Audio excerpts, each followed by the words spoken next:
오빠는 풍각쟁이야 뭐 오빠는 심술쟁이야 뭐 난 몰라 내 반찬 다 뺏어먹는 건 난 몰라. Are you bringing your own music library into this now? Is this what we've come to at this point, right? This is what we are now. The weird music show. Welcome everybody to the highly epic leader announcements for the Asia-Pacific region, which includes everything from Kamchatka down to Polystralia, because we know how to be confusing better than anyone. Speaking of, Polystralia had a massive 12 leaders available for voting, and 4 of them actually made it. None of them, however, was Hutama, who I'm only vaguely acquainted with, but here to be a great guy. The fire rises with a Noongar and a Yagan, who, aside from wanting to start a flame in your heart, does also indeed want to set the world on fire. And the season of fire lasts all year, especially when you've figured out that everything tastes better when it's hot and spicy, and that reflects in sales. Traders, however, may miss their lush forests, so they'll take initiative and plant them during lunchtime. Way down south, Bielgar lies very well protected and full of wealth. Has the potential to become a menace on the seas eventually, but first, Yagan will have to make the best out of the resources he has, because everything outside the capital proper isn't too appealing to settle. Gijis don't just know how to handle bows, but carpenter's tools as well. Pretty handy when you're in the wild. Also, they know how to best work with fire arrows, and will set enemies ablaze given the chance. Firestick farms don't care much about sustainability, but damn if they aren't fantastic at their job. They'll give out a lot, but it's not always clear what the lot is. Regardless, with a little expertise, these can be exploited to great effect. Following that, the next leader to be revealed is John Curtin, in charge of Australia. A man who knows how to succeed against the odds politically. He is determined to see his work come to fruition this time round. He banks on experience gained from the rats of Tobruk, and has taught his soldiers to rig their camps with traps, and also how to deal cordially with minor powers, because he values these relationships, and will use them for tool shipments as his society develops. Canberra is, well, it's in Australia, so what do you expect it to be like? You have desert, jungle, mountains, the sea, everything just a few feet from the front door, and a splendidly isolated position from whence to make allies and enemies. When walking the MK.III trail, you'd best bring a MK.III trailman. Not the most elite of troops, he'll be protected by magical fuzzy-wuzzy angels, who walk the forests with him. They will save his life when in danger and help him along the way.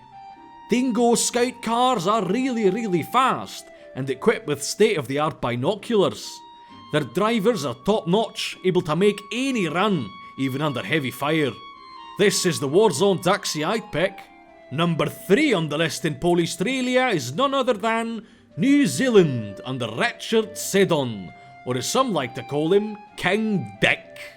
He's determined to make his empire the Britain of the South Seas, and for that he'll go heavily into the logistics business, shipping food and people. All these boats have to be defended, of course, and Seddon believes that friendship and cooperation can not only provide this, but also even more trade. What a businessman! Located right in the middle of New Zealand, Wellington not only has 2 islands with a wealth of resources to settle, but an entire ocean to explore. Sure, he might be a little isolated from most of the world, but that could very well play to his advantage. The Anzac is incredibly powerful away from home, so they'll be quite effective anywhere in the world, and maybe become a feared invasion force. New Zealand's heavily armoured defenders will be protecting the homeland while soldiers are away, but they can also be used to great effect to provide a big naval shield to Seddon's allies. Our final leader in the Polystralia region, the Great Purea, ruler over Tahiti, was a very impressive line of ancestors. The status of her paradise is found, and what a paradise it is, where food is plenty on every island, and people get to really appreciate the finer things in life. Hidden away in the vast Pacific Ocean, her capital of Papeete will be out of reach for all but the greatest navies, and the water will provide plenty of opportunities for the Tahitian navy to become more formidable still. Pahis are not only capable war vessels, but can also set up the infrastructure needed to exploit resources anywhere at sea. They can also travel from one port to another with almost magical speed. The Tipairua are brave travellers of the seas, and while the waters can be unpredictable, they will always land safely, and will allow the empire to spread far and wide very quickly. These people truly are the bravest of heroes. Southeast Asia had 18 leaders on the plate, but only 2 of them have made it onto the cylinder. The first one is Chang with her Canton pirates. With her gigantic pirate fleet and ruthless hunger for riches, she's an optimal candidate for world domination. An armada like hers needs to be regulated, and her son Tiao makes sure everything taken is distributed for the best of the empire, and everyone on the coast gets a good chunk of that. Also, the call for gold extends not only to the sailors of the brave seas, but to those who walk the land too. Rivers and islands are all around Canton, and it's very well situated to mess with everyone in all of Asia. Will this central position be a predicament, or will it be an advantage? The Red Fleet Junks are the pinnacle of privateering, capable of moving wherever and however they please, and ready to do a lot of fighting, especially in teams. Gambling houses put an end to unemployment, as muscle is always needed when making people happy with winning streaks. Not only does the house and thus the state always win, but these places are also quite breathtaking to look at. The second leader of Southeast Asia is Parameshwara of the Malay people, a great ruler who has decided he will run no more. Building on the Alam Melayu identity, Malaysian warships are versatile, and that they will work for the seas when not engaged in combat. Parameshwara's people also ensure that none of their food goes to waste, and will find very creative uses for anything they don't eat.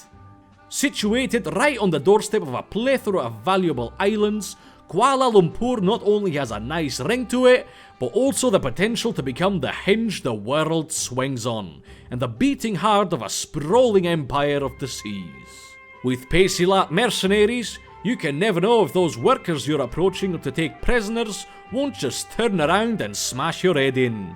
You might say they're more flash than substance, but they'll be very eager to prove you wrong. The kampong is the perfect structure to work the shallow seas and, used sparingly, will turn the waters of Southeast Asia into a gigantic treasure trove. Anyone who works on them will know so much about ships, they can make the whole process of building them much more efficient. 9 leaders competed for Japan, but there can only be a single winner, and that one is Oda Nobunaga, the greatest daimyo of them all. He lives and dies by the Bushido Code, and so do all of his soldiers. Even on the brink of death, they'll be highly dangerous. Not sure how this warrior code relates to capturing the beauty of the sea, but rest assured Japan's got that covered as well. Kyoto is in a great location in Japan, and Japan is in a great location for anyone who wants options. It's protected by the sea, but capable of standing on its own feet. The long coastline will require a proper navy, but Japan is an island nation, so getting that would always be a priority. The legendary samurai are very well trained and impressive warriors that will make anyone wet themselves. Even when embarking on holidays by the sea, they're still useful to the master they serve. These planes go from zero to hero, as kamikaze pilots are celebrated for running their fantastically engineered birds of the sky into the enemy. A bit extreme? Maybe, but it certainly is effective. East Asia comes at us with 3 civilizations and their leaders, ready to take their shot at the world's crown. The first of them is Xia, led by Yi, a man as legendary as few other leaders ever were. His great achievement, the introduction of the dynastic cycle, will ensure that the scars and achievements of this great nation's history are properly marked and bring all sorts of boons and advantages. Situated in central China, Chang is the perfect capital for a fledgling land empire, set to become the most beautiful and magnificent of cities. Even if Xia ends up becoming a travelling empire, which isn't too likely, its legacy will always be preserved. The Tuo Ma rightly has the reputation of being an excellent instructor. While slow, it can certainly take a beating, and doesn't need any pesky horses to pull it. Plus, the conductor always sits in the shade. There's no particular reason why a foundry shouldn't be beautifully decorated, especially as it grows and changes through the centuries, building itself a rich and colourful tradition. But there's more leaders to this region, and the next one to step onto the world is Yigme.III Wangchuk of Bhutan, a very interesting man with genuine concern for the well-being of his people.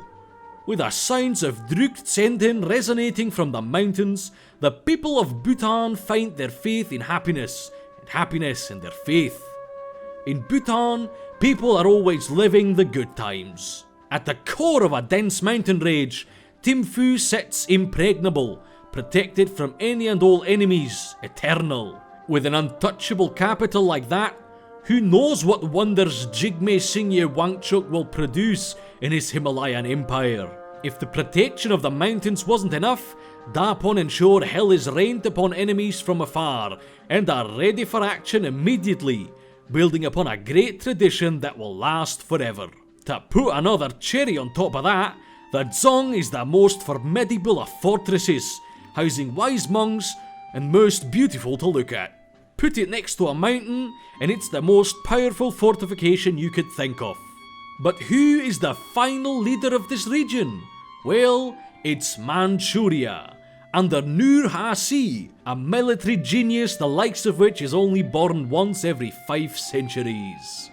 His 8 banners doctrine organises his army with an esoteric efficiency that only he can fully understand, but which makes them much more powerful overall. His enemies will have a difficult time making sense of what's going on, which is when he will strike them at full force. Protective mountains, a lake, and the sea right around the corner. There's not much more one could hope for Mukden, but one also does not get much more.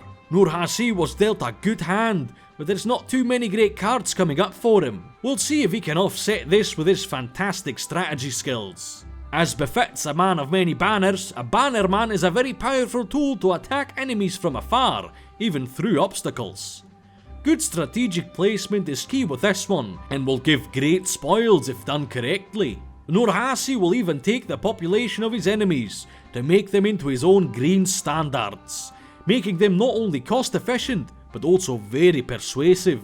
This would be a mighty tool in the hands of anyone, but for Manchuria it might just be a super weapon. Of course, such a gigantic region has a few minor nations, 3 of them to be exact, and they are the Yolngu, who will make their friends dance on an ever-expanding dance floor, unless they stop being friends, in which case they're banned from dancing. Guguryo under the mighty warlord Guangateo, shining with what seems to be a mixture of a mountain, a fortress, a siege engine, and a rider somewhere in the middle. And the Khmer, who have decided that they're gonna build their own mountains if they're not gonna have any. These are much nicer anyway. Why, that's finally it for this massive region. As always, I'm Robert the Bruce, hoping to see you again soon. If you want, you can have a great day in the meantime, but I don't want to tell you what to do. Just do whatever. Do whatever you feel comfortable with, really. I just don't want to intrude there.